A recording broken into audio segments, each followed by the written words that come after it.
Teachers and coaches can have a tremendous influence on the development of fundamental movement. Fundamental movement evolves over time and in the early stages of motor development. It is important to recognise two main concepts. First, there are a number of underlying factors that are important for all effective movement. These include, as physical examples, balance, coordination, strength and flexibility.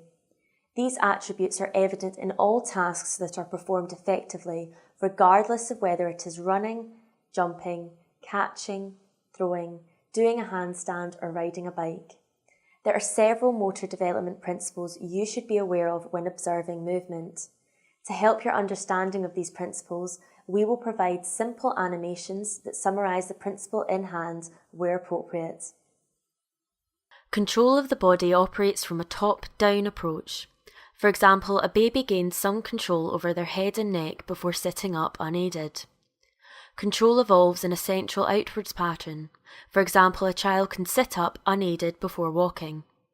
Each limb is made up of several segments, and control within the limbs also operates in a central outwards pattern. For example, a child can control their upper arm before their hand. Coordination involves the appropriate sequencing of limb movements. However, to simplify control problems throughout the lifespan, we limit the contribution and application of the possible body parts involved. For example, to simplify a task, the body will limit the control requirements by freezing certain joints and limbs. With development of control, the restrictions of freezing will be released by the inclusion of appropriate limb segments and appropriate sequencing of these segments. With further development in control, other joints will be engaged, and this provides alternative solutions, for example in the animation of catching that follows.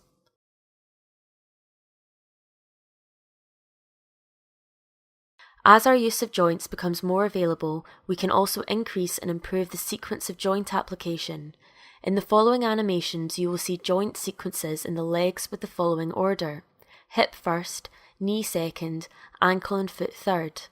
In upper body examples, you will see shoulder first, elbow second, wrist and hand third. By clicking on the following videos, you will see a number of animated sports skills and varied solutions to these sports skills.